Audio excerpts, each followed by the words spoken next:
ਤਰ੍ਹਾਂ ਹੀ ਸਿੱਖ ਧਾਰਮਿਕ ਭਾਵਨਾਵਾਂ ਨੂੰ ਠੇਸ ਪਹੁੰਚਾਏ ਜਾਣਾ ਹੁਣ ਨਿੱਤ ਦੀ ਗੱਲ ਬਣ ਗਿਆ। ਅਜਿਹਾ ਹੀ ਇੱਕ ਮਾਮਲਾ ਨਵੀਂ ਆਈ ਹਿੰਦੀ ਫਿਲਮ ਮਨਮਰਜ਼ੀਆਂ ਵਿੱਚ ਸਾਹਮਣੇ ਆਇਆ। ਅਨੁਰਾਗ ਕਸ਼ਯਪ ਵੱਲੋਂ ਬਣਾਈ ਗਈ ਇਸ ਫਿਲਮ ਵਿਚਲੇ ਦ੍ਰਿਸ਼ਾਂ ਵਿੱਚ ਦਸਤਾਰ ਦੀ ਬੇਅਦਬੀ ਕੀਤੀ ਗਈ ਹੈ।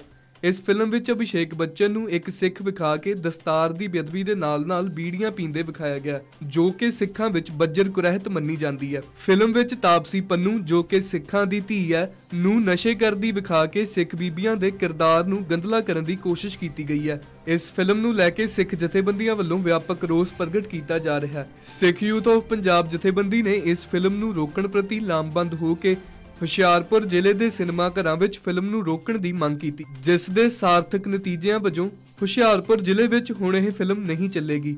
ਜਥੇਬੰਦੀ ਦੇ ਆਗੂ ਭਾਈ ਪਰਮਜੀਤ ਸਿੰਘ ਮੰਡ ਨੇ ਕਿਹਾ ਕਿ ਸਿੱਖ ਜਥੇਬੰਦੀਆਂ ਨੂੰ ਸਿੱਖ ਦੇ ਕਿਰਦਾਰ ਨੂੰ ਗਲਤ ਪ੍ਰਦਰਸ਼ਿਤ ਕਰਦੀ ਇਸ ਫਿਲਮ ਨੂੰ ਰੋਕਣ ਲਈ ਉਹ ਆਪਣੇ ਲਾਗਲੇ ਸਿਨੇਮਾ ਘਰਾਂ ਵਿੱਚ ਜਾ ਕੇ ਫਿਲਮ ਹਟਾਉਣ ਲਈ ਪ੍ਰਬੰਧਕਾਂ ਨੂੰ ਅਗਾਹ ਕਰਨ, ਤਾਂ ਜੋ ਇਸ ਫਿਲਮ ਨੂੰ ਚੱਲਣੋਂ ਰੋਕਿਆ ਜਾ ਸਕੇ।